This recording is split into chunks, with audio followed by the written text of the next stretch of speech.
Vendor master controls how business transactions are recorded and processed by the system.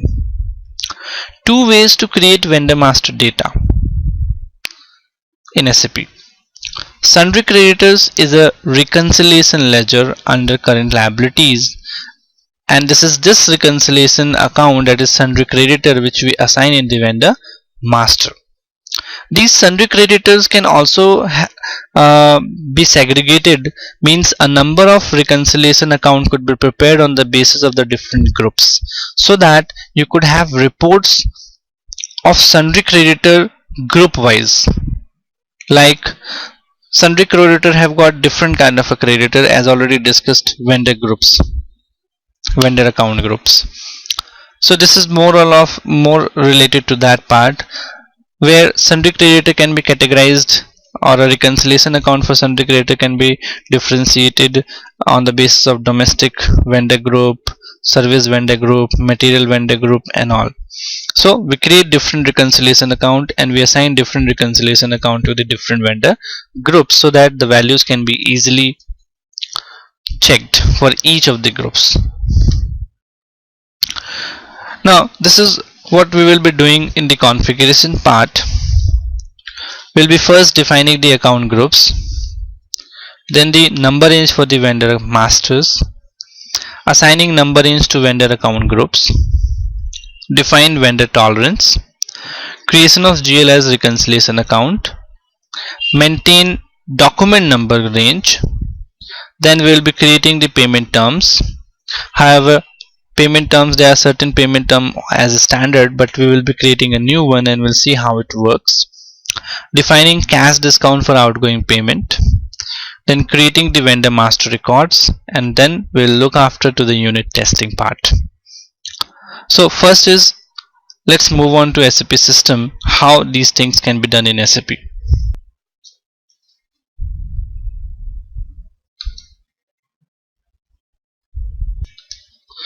So let's move on to the SAP system.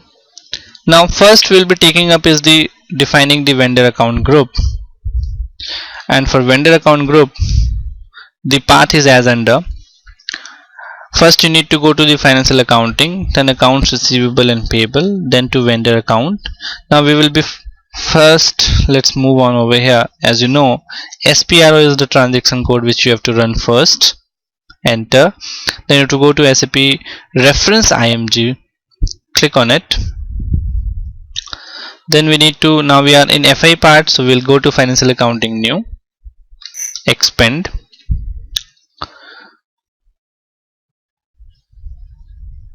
Now we are working on accounts payable, and accounts payable in this part, accounts receivable and payable part. We'll be expanding this further. So now right now we are working under accounts, vendor accounts, so we'll open the vendor accounts part, we'll expand the vendor accounts, and now we'll go to the master data as in the tab in the PPT, master data, then the preparation for master data. Now we'll be going over here, preparation for creating vendor master record. As you can see, preparation for creating vendor master record, and then the defining vendor groups. So now again expanding this part as we expanded. Now you can see over here, define vendor groups with the screen layout vendor. Now over here we create the vendor groups. So for that you need to click on this particular icon, that is to execute.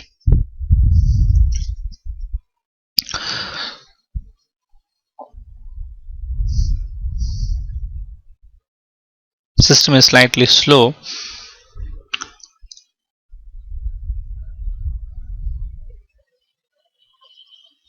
Let's check. It should not take so long.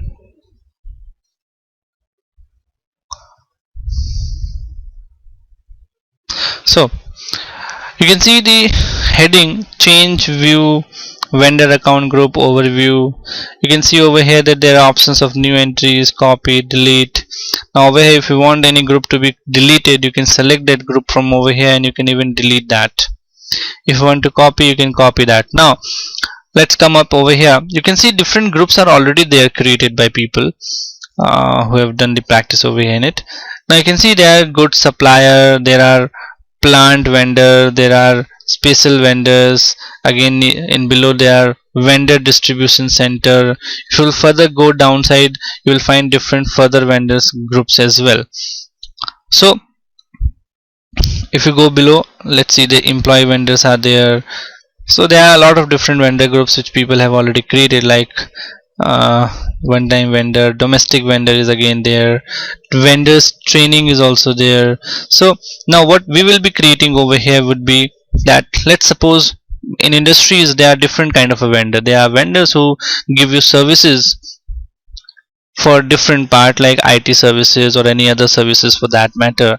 So you have got one as a service vendor, and there could be different vendor from whom you purchase materials and all. So there could be a material vendor, then again you purchase remaining other things, then there could be a different vendor as well. So suppose for example I am taking services and I need to create a service vendor group for them. So I will go over here in it and will create a service vendor group over here. So I can go to this new entries, I can name it over here the group as something as I wish to.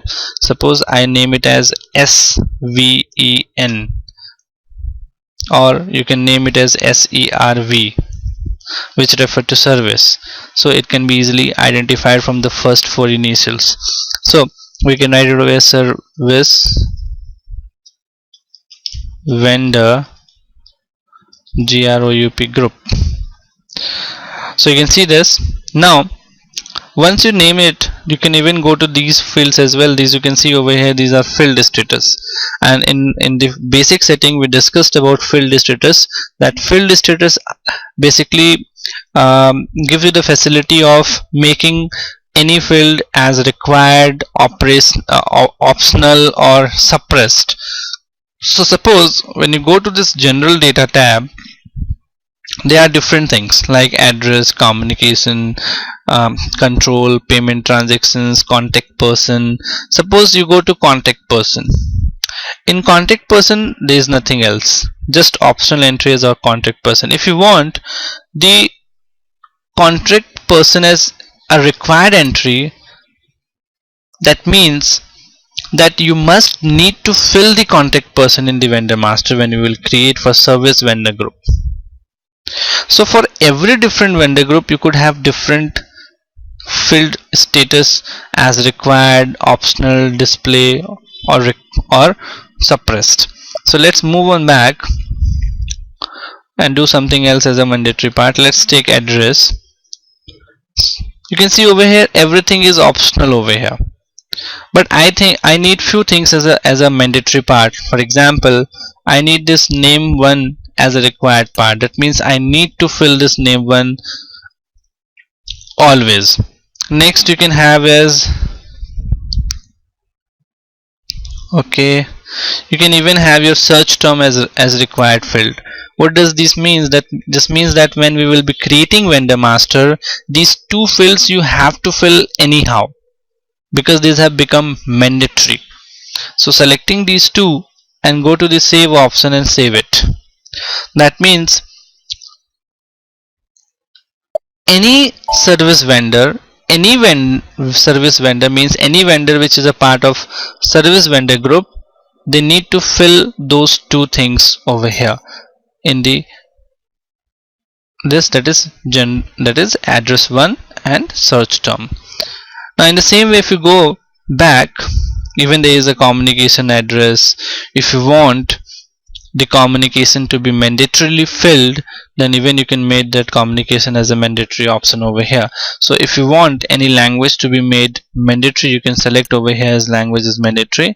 If you want the mobile telephone number to be made mandatory, you can select that required field over here and you can go to the save option. So that will become mandatory over here. Otherwise it is an optional, you fill it or not, the system will allow you to proceed. So that is a part, that is an important part that field status is all about. Now same way, this is the general group. Same way you can go to the company code data. In company code data you can fill these different parts, so you can double click on them. Again for account group, now every master data must have a reconciliation account, because if it doesn't have the reconciliation account, that means it will not be able to take the values to the ledger. and if it doesn't flows to the ledger, that means your financials cannot be prepared. So what we do over here is we put reconciliation account as mandatory field.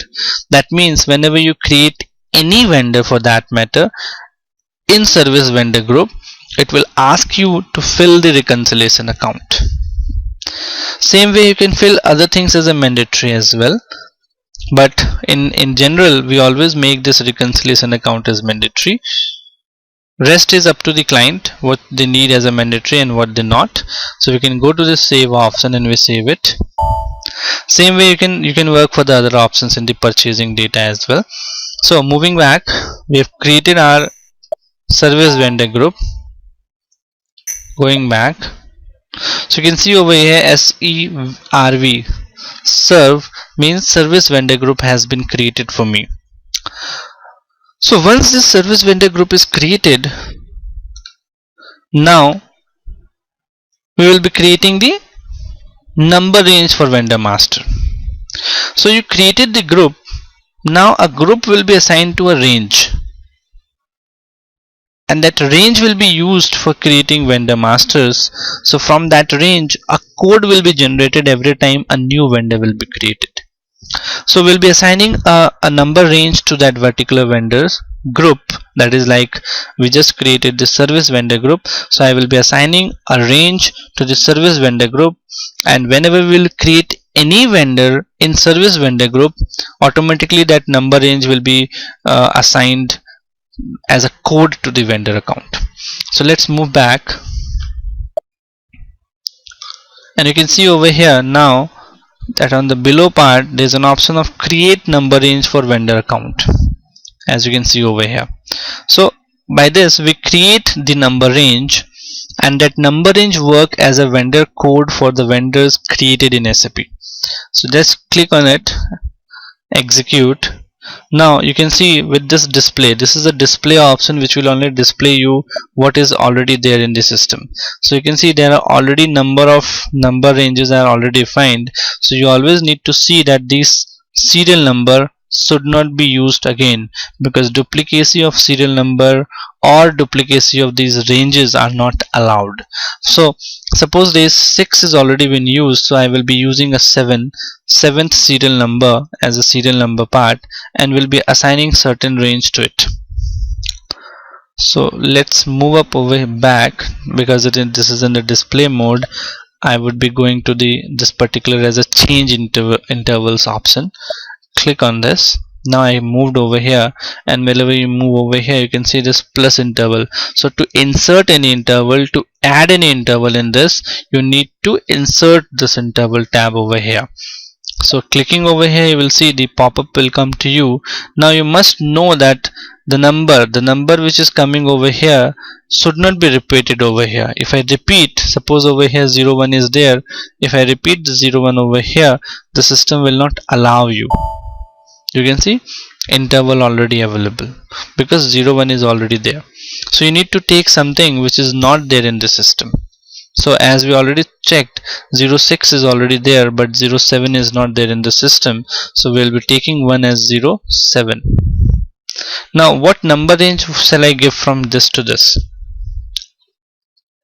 So that is up to you, whatever number range you wish to give. Suppose for example I give it as 40,000 to 4999. I want my vendor to be created with these codes, so I just plus this. Now interval overlap, there are certain interval which has already been there in the system. So you can see this 01 which is coming over here already include this 4000 to 40999. So what I would be doing, I just added one more 0 to it.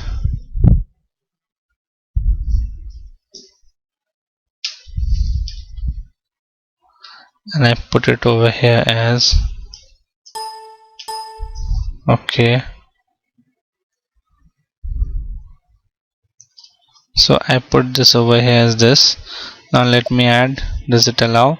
So it allowed me to add it because the number range was not there, and it allowed me to take it this to this number. So this number which I just filled it over as 40 million to 40 million 99999. This is what the code which will be generated for the vendors, which we will create later on. So this is what I have created, and I can save this from over here. So must remember that 07 is the number range which I have created, and I need to use it. So just saved it. Now